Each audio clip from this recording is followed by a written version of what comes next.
we've got the travel charger, which can go on the seat back if we want. But actually, since we're going to be... Velcro!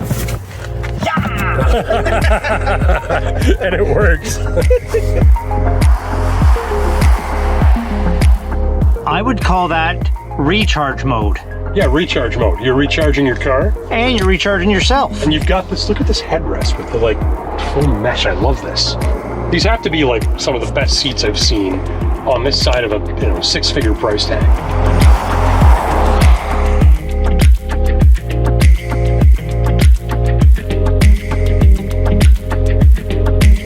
2024 is the first model year for the EV9, which is the first electric three-row from Kia, and one of just a few electric three-row models on the market today at all. It's built in both the state of Georgia as well as South Korea, and right out of the gate this year with the EV9's launch, it's earned a slew of industry awards recognition. It's a double 2024 World Car of the Year Awards winner, and it's been called one of the most anticipated SUVs this year.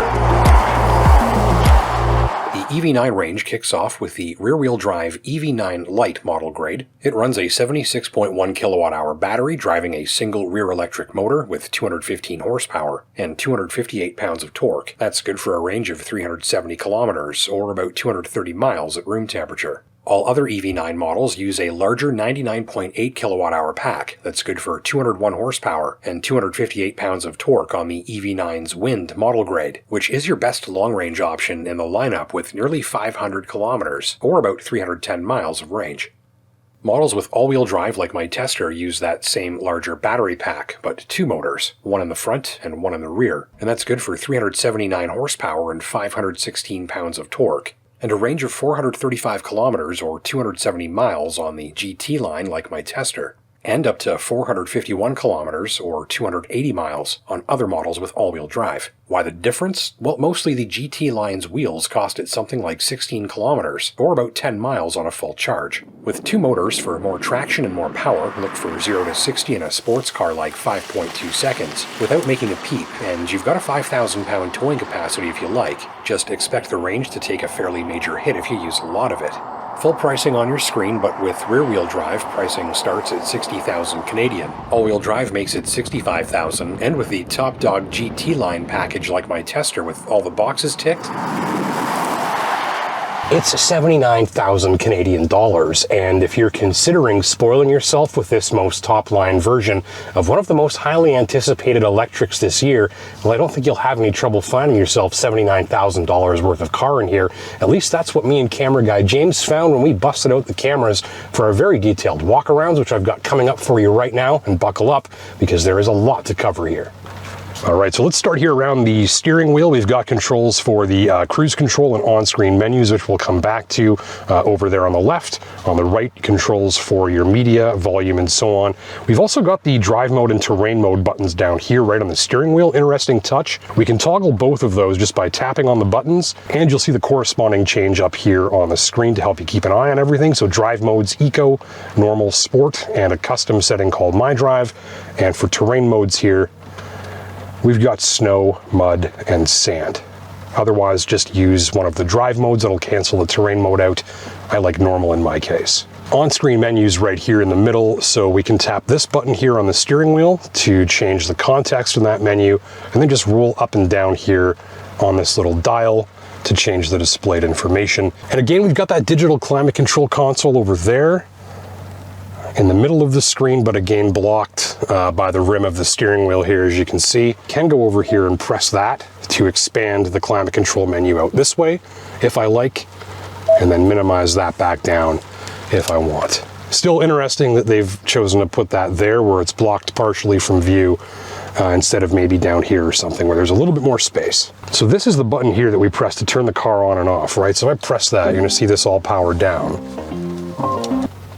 This is the Ergo Motion seat, where we can dial in special programs and stretches to help keep our back comfortable on long drives. Elsewhere in the infotainment system here, big wide screen, nice fluid response here, very, very quick to respond to your touch, very precise feel.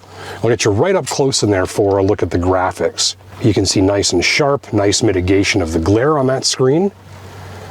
Tons of different functions here, easy to reference, and if you get lost somewhere in the system, always we can just press the home button here and get right back to that central screen. I'm using Android Auto here wirelessly in this case. No need to plug in the phone for this one. So there's your up-close look at the interior, and if you're wondering how this all looks and functions at night, and what it's like to drive the EV9 in the dark, well, I've got all that coming up for you right after the road test.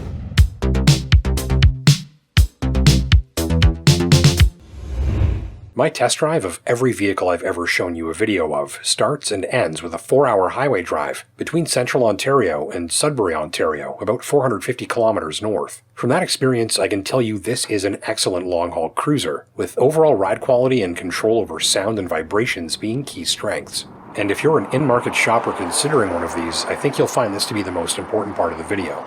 So control over noise levels, even at higher speeds, matches the flagship level pricing, and the structure and drive team up to give this machine a planted, dense, and soothing ride over most surfaces, that ride remaining quiet enough to encourage conversation even well north of the speed limit.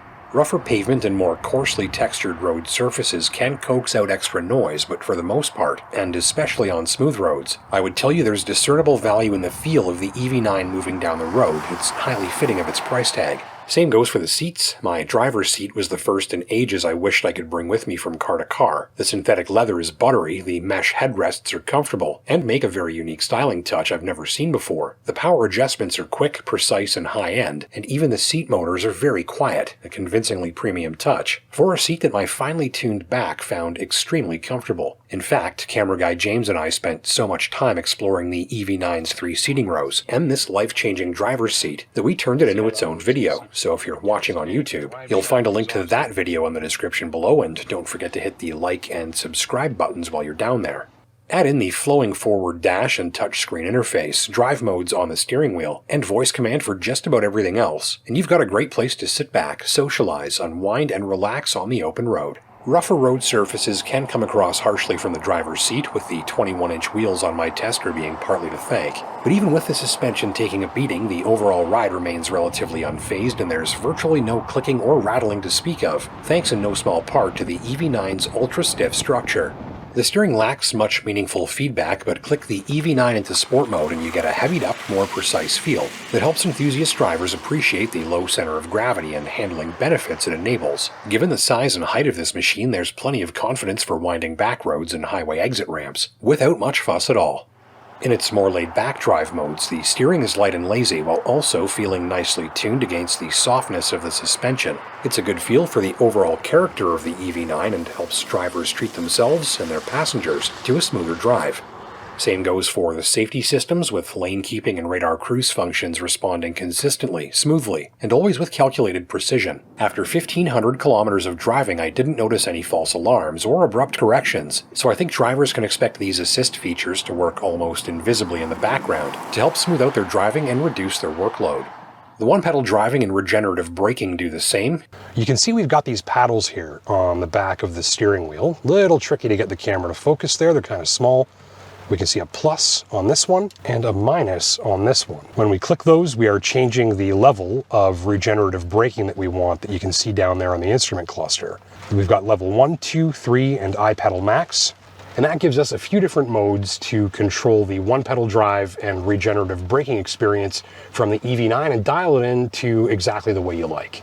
You can do about 95% of your daily braking and stopping by just lifting your foot off of the accelerator, in which case the EV9 rolls to a stop quickly while recharging its battery, and your right foot doesn't even have to touch the brakes.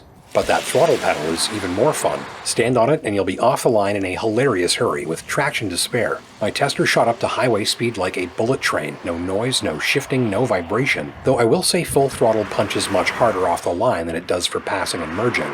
Still, the EV9 has little trouble gobbling up pavement in a hurry if you like. Or drive in eco mode with a light foot, and smooth, leisurely acceleration really shines the spotlight on the smooth and quiet electric drive. Elsewhere, the electric car tech is highly approachable. It's easy for drivers to set their maximum charging level on different charger types, to plan trips, and even precondition the battery pack for faster fast charging on road trips at the press of a button, though most drivers will be recharging at home in their driveways exclusively.